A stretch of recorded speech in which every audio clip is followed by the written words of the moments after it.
What's crack-a-lackin'? Welcome in to My Mind is a Weapon Fantasy Football Show. Welcome into episode 24. I am your host, SleezBall. Today's episode, I'm going to be going over my top 10 running back sleepers to help you in fantasy football this season. Now, I look at my running back sleepers as outside the top 40 running backs. So these are true, legit, around 10 plus sleepers that you can find. I see a lot of posts where the guys are, running back 15, 20. No, that's not my style here. These are deep, actual sleepers in the NFL this season that will help you in your drafts this season. And shout out to Fantasy Pros. I'll be using their ADP list for this as well. All the work they do in the fantasy football community is absolutely amazing. And before we dive into it, guys, make sure you smash that like and subscribe. All the support you guys are giving me is amazing. You don't want to miss any of my shows coming up here. I'll be doing stardom sit-ins for every game, roster help, trade help, waiver wires, everything. So make sure you have that bell on so you know when I'm live as well.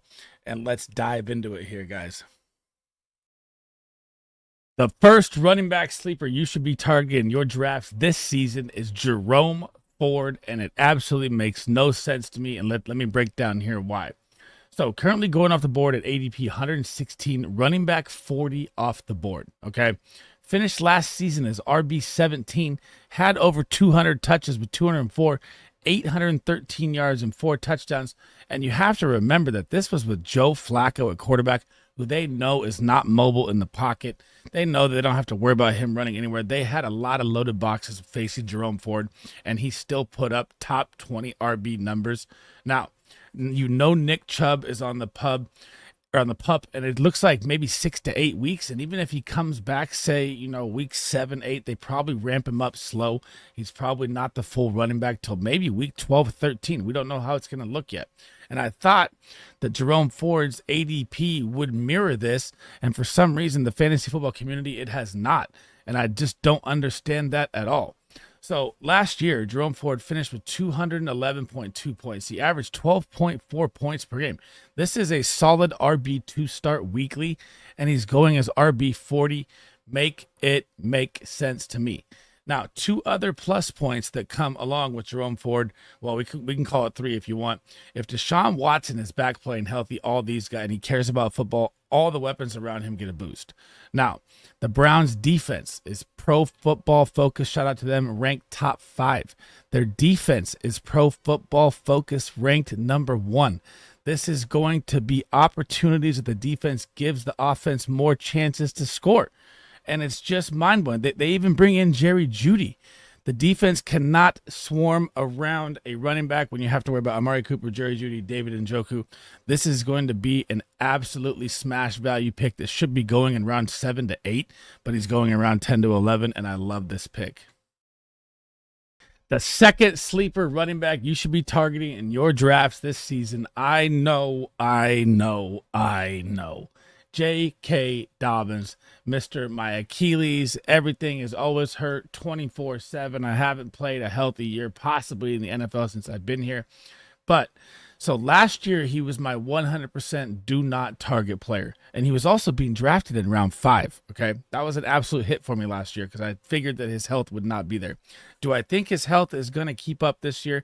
It's the 99% if question, right? But now you get to take a shot at this value at a round 11 and 12 value. So you're not losing as much as last season. And you also have to think now, Jim Harbaugh here is the head coach.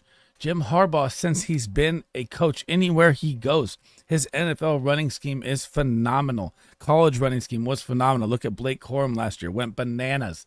Okay. Now, in camp right now, they're updating that he's splitting reps with Gus Edwards. I do think Gus Edwards is going to be the lead back. Do I think Gus Edwards is an electric back that can make plays, pass catching out the backfield? No, I do not. Gus Edwards is a north and south downhill runner that will see the goal line work. But if you're going to be looking for an exploding big play or, something nice to happen, make defenders miss in open space, that's going to be J.K. Dobbins. It all just comes down to if he can stay healthy because Jim Harbaugh is going to ground and pound the run. And you also have to think that Gus Edwards is almost in his 30s. So I know that the injury history is massive here with J.K. Dobbins, but this is one shot in fantasy football that if it hits, it is league-winning value, and I am willing to take this shot in round 11 or 12 this season. The third running back sleeper you should be targeting is none other than Rico Dowdle of the Dallas Cowboys. So last season didn't get that much work, never played over 40% snaps, finished as RB 50, 89 attempts, 361 yards, 4 touchdowns. But just look at the yards per carry right there. When you see 89 to 361, he's almost averaging 5 yards per carry. Now, the Dallas Cowboys offensive line was way better last year. They did lose 2 superstars this year. But the Dallas Cowboys did not address anything in the offseason. They didn't address, it seemed like they just didn't care about the draft. They didn't care about free agency. They didn't care about nothing. So they must think they have something here in Rico Dowdle. They did bring in Ezekiel Elliott, who knows the system, been at Dallas, all his whole career besides last year with the Patriots. And do we think he's going to be back to the Zeke Elliott of old? Not really. The camp talk right now is that Rico Dowdle has looked like the lead running back, and yet Ezekiel Elliott is still being drafted ahead of him just because of a name. This is a guy that you can get great upside value with here as well, because what if he does become the RB1 in this offense, right? What if he does see 60%, say 65% snaps here? You're probably looking at a top 18 to top 25 running back in a Dallas Cowboys offense that moves the ball at will. Their defense is still going to be a top 5 defense to get them the ball back as well. We saw all the pick sixes last year. We saw all the interceptions. The opportunity will be here. It's just depending on how much old man Zeke is really going to show up here, and I don't think he's going to show up as much as people think. I love the smash value pick of Rico Dowdle. The fourth sleeper running back you should be targeting is Chuba Hubbard. And this one is another one that, like Jerome Ford, is very, very weird to me, okay? Currently going off the board at ADP 125, so about round 11, round 12, depending if you play 11 or 12-man league or 10-man league, right? You should be playing 12-man leagues. 10-man leagues are whack. Now, finished RB 26 last season, 238 attempts, 902 yards, 5 touchdowns, also put work in through the air. You know this as well. Now, you have Jonathan Brooks right now, who's on the shelf, on the pup list, looks like 4 to 6 weeks, possibly. So you're literally getting the Panthers RB1 in a Dave Canales ran system. If you look at Rachaad White last season, that was Dave Canales at Tampa Bay. Right now he's the head coach of Carolina. Now you have to look at it like you have all the weapons that he brought in around him too that they didn't even have last year. They had Adam Thielen. That's about it, okay? They bring in Jatavion Sanders. They bring in Deontay Johnson, who's going to absolutely feast. They still have Adam Thielen. They draft I'm blanking on his name right now. They draft Xavier Legette to go with it. Now it's not going to be a stacked front box like they faced the third most in the NFL last season. It's going to open it up a little more. And you have to look at that even he put up 3 top 15 overall finishes last season and was a model of consistency down the stretch of the year. Like, let me break these numbers down for you. This is from week 9 on, where he started to see 60+% snaps, right? So the first 5 weeks, he doesn't see over 50% snaps. Week 6 against Miami, he sees 77% snaps, 16 points, 7 points, 10 points, 6 points, 8 points, and then it picks up to 60% snaps, and here we go, right? So week 12, 20 points. Week 13, 22 points. These are at Tampa and at Tennessee. Week 14 at New Orleans, 11 points. Week 15, Atlanta at home, 12 points. Week 16, 12 points versus Green Bay. Week 17, 11 points, Jacksonville. Week 18, Tampa Bay, 11 points. That is 1, 2, 3, 4, 5. That is 8 straight games of 10-plus points. And now the offense is better. This is an absolute smash value pick, and we don't know when Jonathan Brooks is going to be ramped up or even back, just like the Nick Chubb situation. It could be Week 8, could be Week 10, could be Week 12. Panthers could be out of it. This could be the Chuba show all year, and he's drafted like he's not. It's insane to me. The 5th sleeper running back that you should be targeting is Ty Chandler of the Minnesota Vikings. So last season, finished RB 45, 102 attempts, 461 yards, 3 touchdowns, currently going off the board at ADP 135, 136 range. Okay. Now, let me break down why I love this guy so much. When I draft Ty Chandler this year, I legitimately feel like I'm drafting the Vikings RB1. You're going to say, why? Aaron Jones is there. Yes, Aaron Jones is on the Minnesota Vikings. He is heading into age 30. He has 5 MCL knee injuries to just his right knee, a major hamstring injury to his right leg, and major foot surgery to his right leg. heading into age 30, all on one bum leg with the Vikings, with J.J. McCarthy out for the season. Do we really think they're going to even play Aaron Jones down the stretch heading into age 30 if they're 4-10? And they have the most brutal schedule to start the season. It is unreal. They may go 0-6. Now, if you look at him from week 10 on, so he never really saw the field until week 10, right, because of the injury.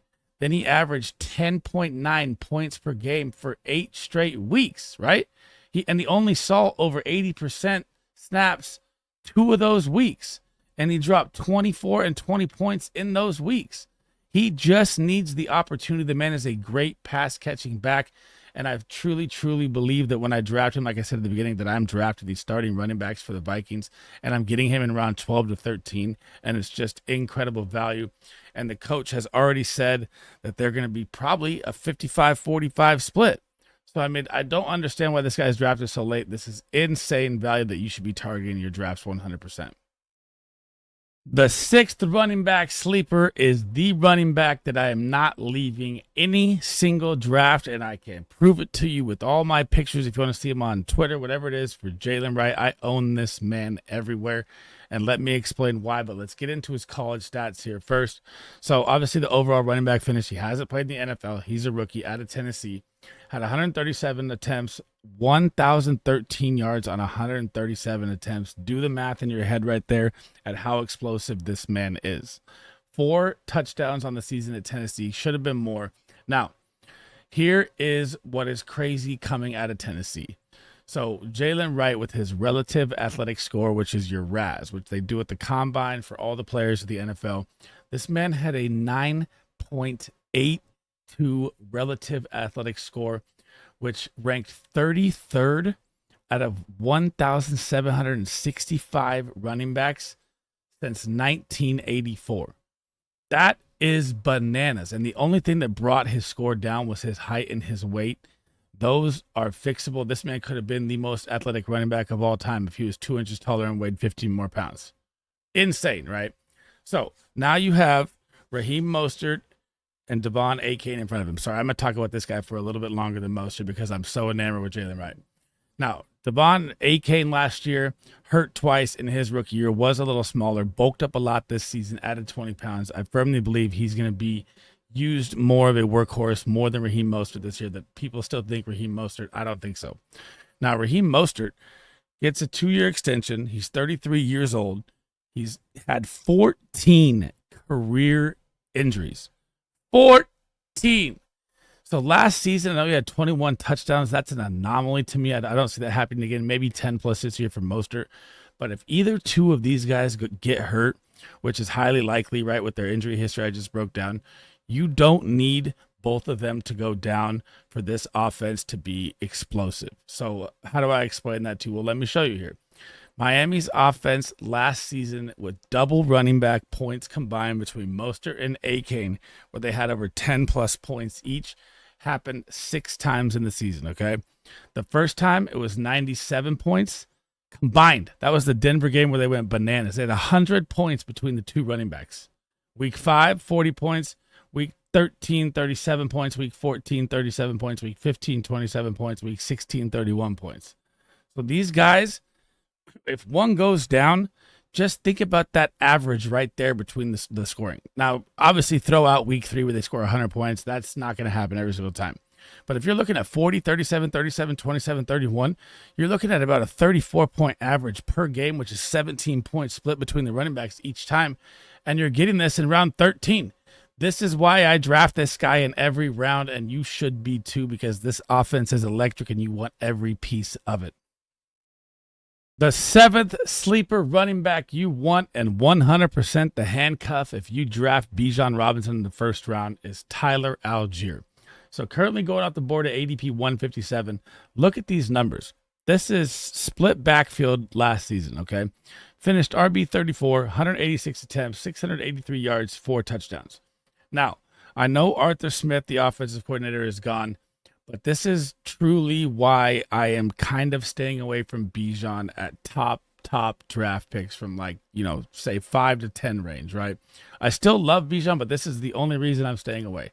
because no matter how you spin these updates, and you've seen updates that are saying Tyler Allgeier is going to be more involved, sometime he'll be leaned on.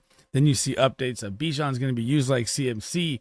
Then you see another update of Tyler Allgeier is going to be split backfield with him. There's no way to really spin it. Tyler Allgeier is a good running back, okay? I mean, just look at last season, right? So he never played over 50% snaps, but twice in the season, okay?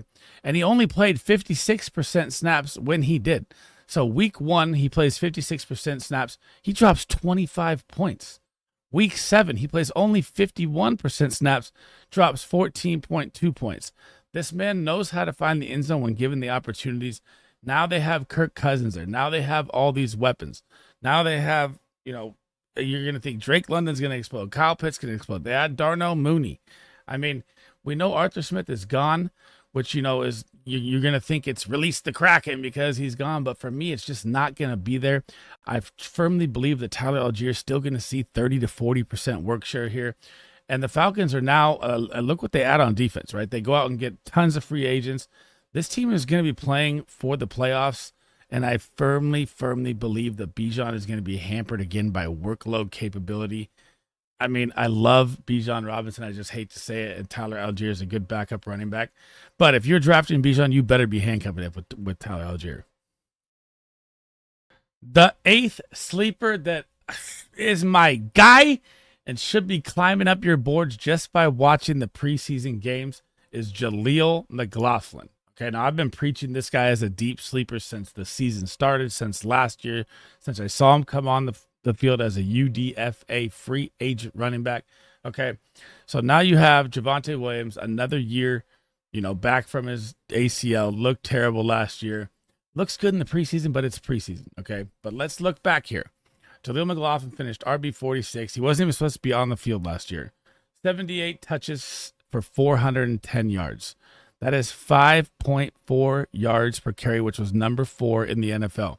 He only had 1 touchdown. The Broncos offense was absolute shambles, right? Now, let me give you these metrics right here. Write these down. Listen to these. These are top 15 running back metrics, and he wasn't even supposed to be relevant in the NFL last season, okay? So like I said, yards per carry, he was 4th with 5.4. Yards per touch, he was 5.3, which was 10th. Fantasy points per opportunity was 0.95, which was 9th. His juke rate was 25.2%, which was 6th. Breakaway run rate was 5.3%, which was 13th. Even his run block rating was a 70.3. That was number 3 in the NFL. Production premium, 14.1. That's 5th. And yards created on his own per touch is 4.42. And that's 6th. All of these are top 15 running back metrics, but he's going off the board as RB 51 in a Sean Payton offense where they target the running backs with 150 targets a season almost every time he's a coach. Now, when he's playing for the Broncos this year, what do we think the Broncos are going to be? Behind 90% of the time, probably maybe even more. I mean, Bo Nix has looked good in the preseason, but it's preseason, guys. You need to calm it down a little bit, okay? Now, who's the better pass-catching back? Yeah, Javonte Williams is not bad. The better pass-catching back is Jaleel McLaughlin. This pick right here, I've called it 100 times. I've argued with people. I firmly believe that Jaleel McLaughlin is going to be the top-scoring running back for the Broncos this season and is not drafted like it.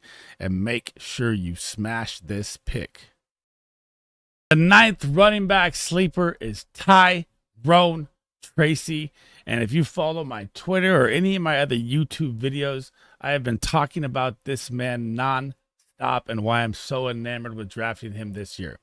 So currently going off the board, ADP 161. Obviously doesn't have a running back finish. He's a rookie. 113 attempts at Purdue, 716 yards, 8 touchdowns. Now, he's a converted wide receiver from Iowa, guys. So you already know right there, just to start with, that he's already going to possibly see the third down work. You know Devin Singletary, yeah, he doesn't get hurt. He's Mr. Consistent. There's nothing special really with Devin Singletary except for veteran leadership and locker room and, give him 15 touches. He'll probably get 60, 70 yards a game. Now, the Giants offense, just like the Broncos, right? Like when I'm talking about Bo Nix and Jaleel McLaughlin. How often are the Giants really going to be ahead this season? You've already seen Danny Dimes in preseason. He looks absolutely terrible, which is why I've been staying away from Malik Neighbors at value. I hope people are coming around to understand that now, but let's not go down that road. Let's talk about Tyrone Tracy here. So these are 2024 notable class ranks that this man has, okay? First in yards after contact in college football, 4.44. Third in broken tackles per touch is 0.18. 46 forced missed tackles on his own, that was fourth. And sixth in yards per attempt, 6.3. And this is in the Big Ten. This isn't like he's doing this against, San Jose State, right? So, and then he goes to the combine, and then his relative athletic score, just like I dropped with Jaylen Wright, was 9.72, okay? Just like Jaylen Wright, this guy had a little more downfalls than just his height and weight. So his height and weight hurt him. His bench reps hurt him because he's not that strong. That can be fixed. And his 20 split time hurt him. Everything else, full green, full 90th percentile. And let me give you a little comparison here. Tyrone Tracy's RAS is 9.78. When Deebo Samuel came out, his was 8.75. So that's a look at Jaylen Wright and Tyrone Tracy right there with relative athletic score. Now, obviously, the 49ers system, anybody in there, you can put anyone there. I think they'll thrive right now.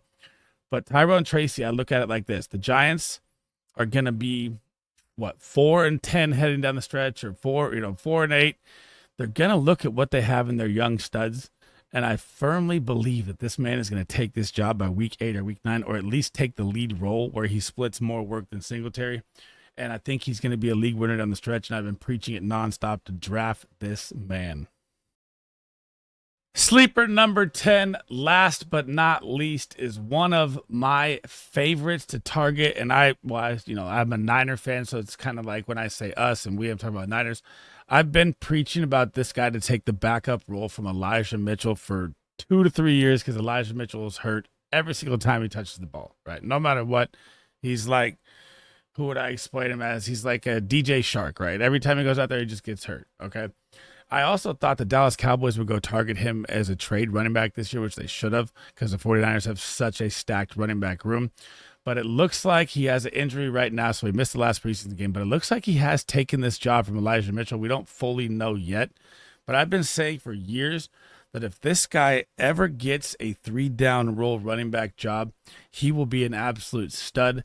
And look what he does this offseason, right? He plays the season behind CMC. He watches one of the greatest to ever do it at running back in Christian McCaffrey. What does Christian McCaffrey do every offseason? Christian McCaffrey buys a jug machine and catches 200 balls split out all over his house, yard, field, whatever they do, workout. What does Jordan Mason do this offseason? Goes and buys a jug machine, goes and does 200 catches a day all across the fields, all across backyards, houses, wherever it's at. Christian McCaffrey does weird yoga practice. What does Jordan Mason do? Weird yoga practice to stay off balance for tackles and how to land and not get hurt. This man is going to explode if anything happens to CMC. We know he has a calf issue right now. I'm not too worried about it. He laughs at it in interviews. I think people are overreacting to the calf injury. I think the 49ers are just using that to leverage not playing him in the preseason, because Christian McCaffrey is one of those crazy guys that wants to play every minute of every game and never come out and do it all. Now, Jordan Mason gets this job. Just look here. This is last season, and he wasn't even the backup running back last season. 40 attempts, 206 yards. That's a 5.1 yard per carry average right there, and 3 touchdowns on minimal work. I'm telling you right now, if you draft Christian McCaffrey, you better be drafting Jordan Mason as a handcuff, because in the Shanahan system, this man is going to eat if he gets the opportunity. That is the end of episode 24, guys. I hope you enjoyed my top 10 sleeper running backs. And again, I do my running back sleepers a little later in drafts, because not later in drafts, but later targets in draft. I don't like seeing, a running back that's top 15 and someone call him a sleeper. I like to dive a little deeper for you guys to help you in the more competitive, deeper leagues. So I hope you guys enjoyed the information. We are 15 days away from kickoff. Can you believe it, man? Before I go, guys, make sure you smash that like and subscribe. All the support is appreciated. You guys have been amazing, whether it be Apple downloads, Spotify downloads, YouTube subscriptions. All the support has been awesome. And I'll catch you guys in the next episode. SleezBall out.